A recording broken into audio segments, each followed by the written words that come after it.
અને હવે જોઈએ સીધા તમિલનાડુના રામેશ્વરમ, જ્યાં સૌથી પહેલો દેશનો વર્ટિકલ બ્રિજ બનાવવામાં આવ્યો છે, જેનું પ્રધાનમંત્રી નરેન્દ્ર મોદીએ ઉદ્ઘાટન કરી દીધું છે. તેને હવે ખુલ્લો મૂકવામાં આવ્યો છે. પીએમ મોદી તમિલનાડુ પહોંચી ગયા હતા અને ત્યારબાદ હવે તેમણે બ્રિજનું ઉદ્ઘાટન કરી દીધું છે. પમ્બન રેલ બ્રિજ જેનું ઉદ્ઘાટન કરી દેવામાં આવ્યું છે. પ્રધાનમંત્રી ત્યાં પહોંચ્યા હતા અને સાથે નિરીક્ષણ પણ કર્યું અને તેનું ઉદ્ઘાટન કર્યું. આ સુંદર દ્રશ્યો તમને જોવા મળી રહ્યા છે તમિલનાડુના રામેશ્વરમમાંથી. ભારતનું પ્રથમ વર્ટિકલ લિફ્ટ સી બ્રિજ છે પમ્બન રેલ બ્રિજ, જેને હવે ખુલ્લો મૂકવામાં આવ્યો. આ સાથે ત્યાંથી જહાજને લીલી ઝંડી પણ પ્રધાનમંત્રી નરેન્દ્ર મોદીએ આપી છે, જેના દ્રશ્યો આપ ટીવી સ્ક્રીન પર જોઈ રહ્યા છો. પીએમ મોદી 2019માં પુલનો શિલાન્યાસ કર્યો હતો. રામેશ્વરમ ચેન્નઈ ટ્રેનને લીલી ઝંડી પ્રધાનમંત્રી નરેન્દ્ર મોદી આપી છે. તો તટરક્ષક જહાજને પણ લીલી ઝંડી ત્યાંથી આપવામાં આવી છે. રોડ રેલવેના 83 કરોડના વિકાસ કાર્યોના લોકાર્પણ અને શિલાન્યાસ પણ કરવામાં આવવાના છે. તો રામેશ્વરમના રામનાથ સ્વામી મંદિરે પણ તેઓ થોડી જ વારમાં પહોંચશે અને દર્શન કરશે. અને હાલ પ્રધાનમંત્રી નરેન્દ્ર મોદી પમ્બન બ્રિજ પર પહોંચ્યા છે, તેનું ઉદ્ઘાટન કરી દીધું છે. સાથે જે અધિકારીઓ છે ત્યાં ઉપસ્થિત છે, તેઓ તેમને આખી જે રૂપરેખા છે તે સમજાવી રહ્યા છે, કેવી રીતે આખું આ કામ કરશે પમ્બન બ્રિજ, કેવી રીતે રેલ વ્યવહાર અહીંયાથી ઝડપી થઈ શકે, એ તમામ વસ્તુઓ ત્યાં હાજર અધિકારીઓ તેમને સમજાવી રહ્યા છે. તો સાથે જ રેલવેને પણ ત્યાં લીલી ઝંડી પ્રધાનમંત્રી નરેન્દ્ર મોદીએ આપી. તો એક જહાજ પણ ત્યાંથી પ્રસાર થયું, તેને પણ પ્રધાનમંત્રી નરેન્દ્ર મોદીએ લીલી ઝંડી આપી હતી. અને આ વર્ટિકલ બ્રિજ જે ખૂબ સુંદર બ્રિજ બનાવવામાં આવ્યો છે. અત્યાર સુધીમાં આપણે અન્ય દેશોમાં જોયા છે આવા બ્રિજ, આવો સુંદર નજારો. આપણને એમ થાય કે વિદેશોમાં કેટલું જોરદાર છે, પરંતુ હવે એ દ્રશ્યો આપણા ભારતમાં પણ જોવા મળશે. રામેશ્વરમમાં આખું બ્રિજ બનાવવામાં આવ્યો છે. પમ્બન બ્રિજ નામ આપવામાં આવ્યું છે. 2019માં પ્રધાનમંત્રી નરેન્દ્ર મોદીએ જ તેનો શિલાન્યાસ કર્યો હતો અને હવે આ પહેલો વર્ટિકલ બ્રિજ ભારતનો જે બનીને તૈયાર થઈ ગયો છે, જેનું ઉદ્ઘાટન આજથી થઈ ગયું છે, જે ખુલ્લો મૂકી દેવામાં આવ્યો છે. હવે રાબેતા મુજબ આ બ્રિજ પર ખુલ્લો મૂકીને તેને કામ કરવામાં આવશે. તો ત્યાંથી એક જહાજને પ્રધાનમંત્રી નરેન્દ્ર મોદીએ લીલી ઝંડી આપીને ત્યાંથી જહાજ પણ પસાર થયું છે. તો ત્યાં હાજર જે તમામ લોકો છે તેમનું અભિવાદન પ્રધાનમંત્રી નરેન્દ્ર મોદી ઝીલી રહ્યા છે. તેમની સાથે અન્ય અધિકારીઓ પણ હાજર છે. તો દેશનો પહેલો વર્ટિકલ લિફ્ટ સી બ્રિજ જે બનીને તૈયાર થઈ ગયો છે. 17 મીટરની ઊંચાઈ સુધી બ્રિજ લિફ્ટ થાય છે અને સાથે જ વર્ટિકલ લિફ્ટ સ્પાનનું વજન 660 મેટ્રિક ટન છે. તો 535 કરોડ રૂપિયાના ખર્ચે આ નિર્માણ થયું છે અને અદ્ભુત તેને આકાર આપી ટેકનોલોજીનો ઉપયોગ કરીને તેને બનાવવામાં આવ્યો છે. તો તમિલનાડુને હવે અન્ય વિકાસના કામો માટે પણ પ્રધાનમંત્રી આહ્વાન કરવાના છે. પ્રધાનમંત્રી અન્ય વિકાસ કામોની ભેટ પણ આપવાના છે. એટલે તમિલનાડુને વધુ વિકાસના કામો મળશે. આગામી દિશામાં તમિલનાડુ વિકાસના પથ પર આગળ વધી શકે તે માટે આયોજન કરવામાં આવ્યું છે. અને પમ્બન બ્રિજની વાત કરીએ છીએ ત્યારે રામેશ્વરમમાં આ બ્રિજ બનાવવામાં આવ્યો છે, જેની લંબાઈ 2.5 કિલોમીટરની છે.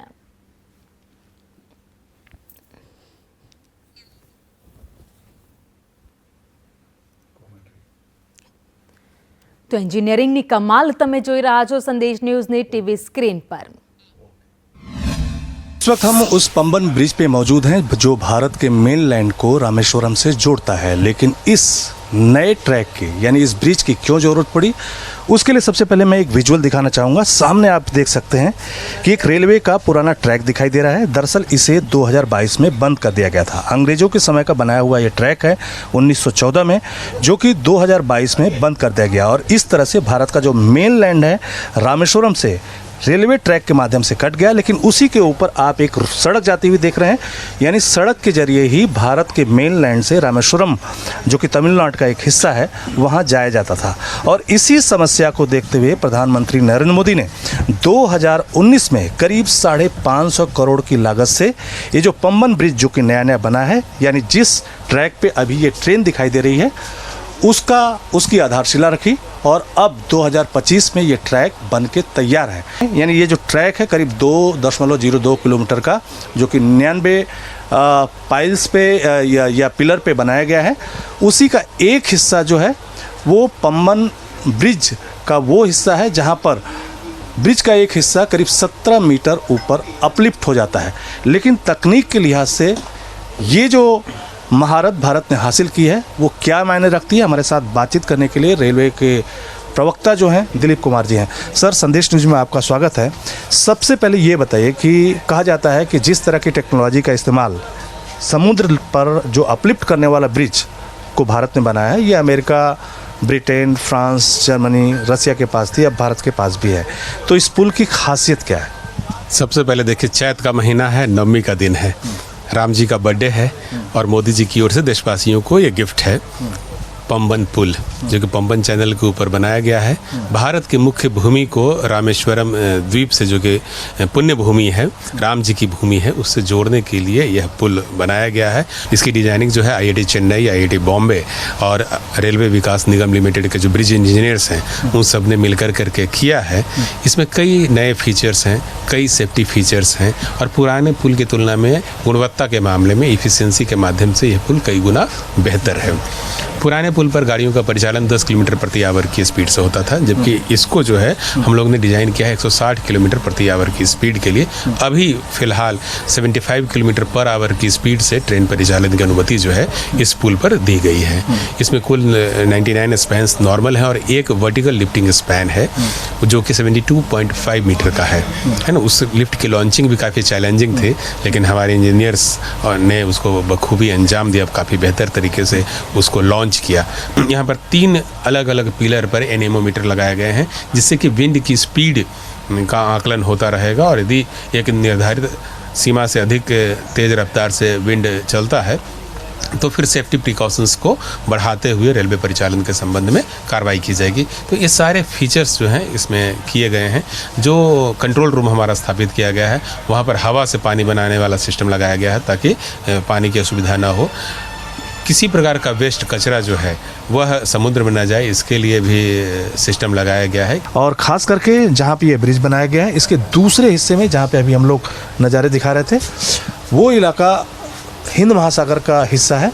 और इस तरह से आज प्रधानमंत्री नरेंद्र मोदी देश को कई बड़ी परियोजनाओं की सौगात देने जा रहे हैं, जिसमें 8,500 करोड़ का जो रेलवे या रोड से जुड़े हुए जो तमाम सारे प्रोजेक्ट है उसका इनॉग्रेशन किया जाएगा या आधारशिला रखी जाएगी। लेकिन उसमें महत्वपूर्ण ये है कि जो पंबन ब्रिज, जो कि समुद्र पर अपलिफ्ट होने वाला रेलवे ब्रिज है, इसका उद्घाटन भी प्रधानमंत्री नरेंद्र मोदी के द्वारा किया जाएगा।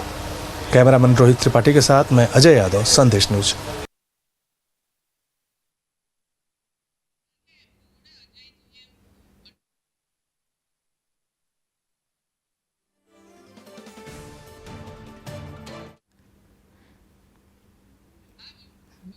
તો જે કંપની આ બ્રિજ બનાવ્યો છે તેમના પ્રવક્તા સાથે સંદેશ ન્યૂઝે વાતચીત કરી। અમારા સંવાદદાતા અજય યાદવ ત્યાં પહોંચ્યા છે, શું વાતચીત કરી સાંભળીએ।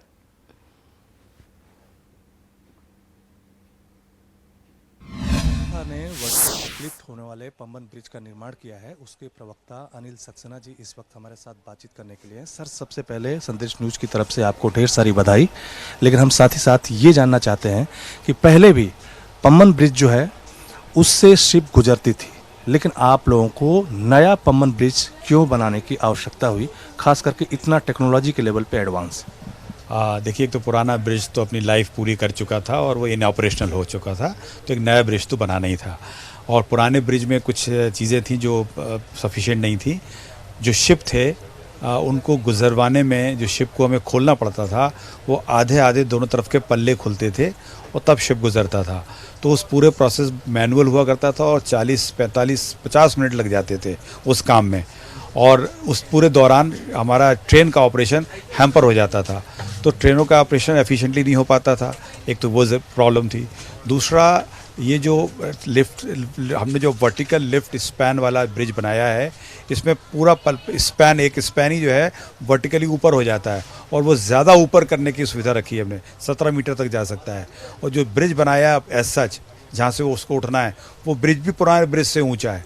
तो इस सब की वजह से शिपों की आवाजाही, बड़े शिप की आवाजाही भी हो सकती है, जल्दी होगी। 5-7 मिनट में जो है वो पल्ला ऊपर, हमारा जो वर्टिकल स्पैन है वो ऊपर हो जाएगा, शिप निकल जाएंगे, उसको जल्दी से वापस ला के ट्रेन की पटरी वाला पुल बना देंगे और ट्रेन का ऑपरेशन शुरू हो जाएगा। तो ये एफिशिएंसी बढ़ गई है और वो ज़्यादा स्मूथ हो गया है प्रोसेस। लेकिन सर, ये भी कहा जाता है कि पंबन ब्रिज जिस समुद्र के इलाके में बना हुआ है, ये काफ़ी क्षारीय है और बहुत तेज़ी से नुकसान करता है जो भी यहाँ पे कंस्ट्रक्शन होते हैं। तो इसमें किस तरह की टेक्नोलॉजी का इस्तेमाल किया गया है ताकि ब्रिज की आयु लंबी रहे?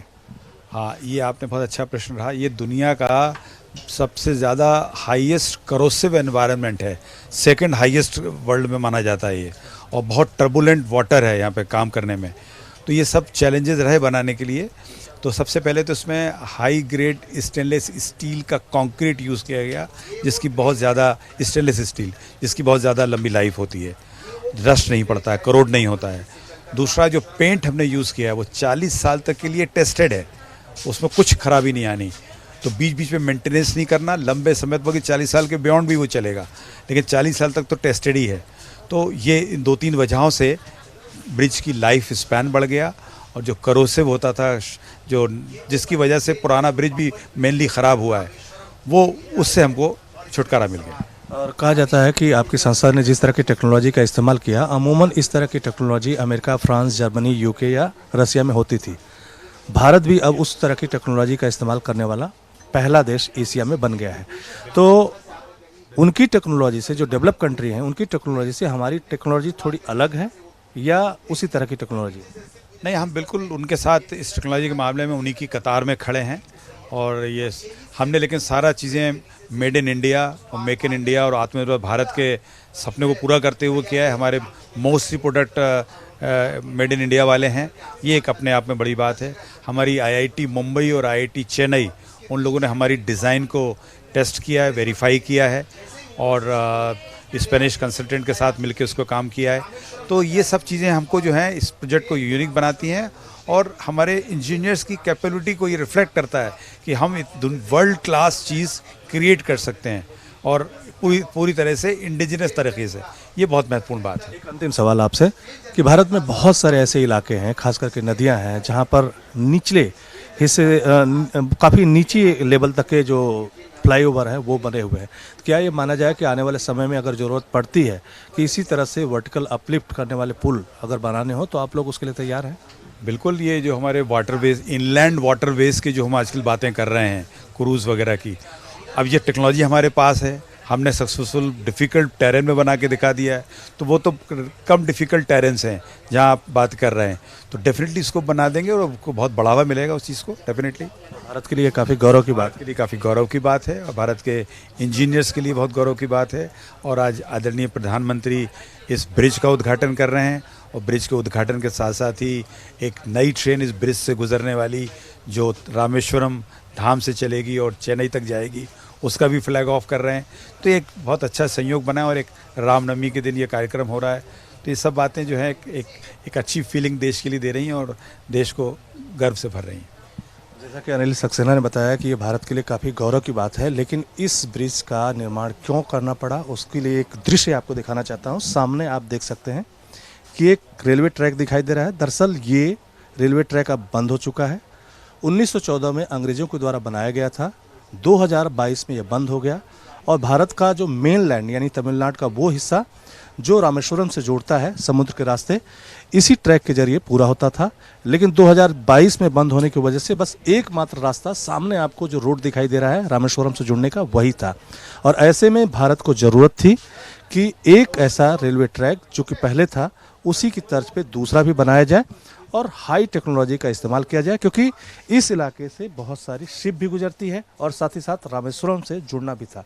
तो न सिर्फ वर्टिकल अपलिफ्ट होने वाला, हाई टेक्नोलॉजिकल वैल्यू रखने वाला ब्रिज बनाया गया, बल्कि साथ ही साथ शिप कितनी जल्दी से जल्दी इस इलाके से गुजरे, इसका भी एक तरह से खास ख्याल रखा गया।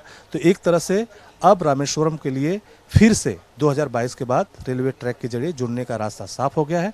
लेकिन साथ ही साथ प्रधानमंत्री नरेंद्र मोदी ने आज ढेर सारे जो योजनाएं हैं उसकी सौगात भी तमिलनाडु को दी है। कहा जा रहा है कि 8,500 करोड़ के रेलवे और रोड से जुड़े हुए जो प्रोजेक्ट हैं उसका भी उद्घाटन आज प्रधानमंत्री नरेंद्र मोदी ने किया। कैमरामैन रोहित त्रिपाठी के साथ मैं अजय यादव, संदेश न्यूज।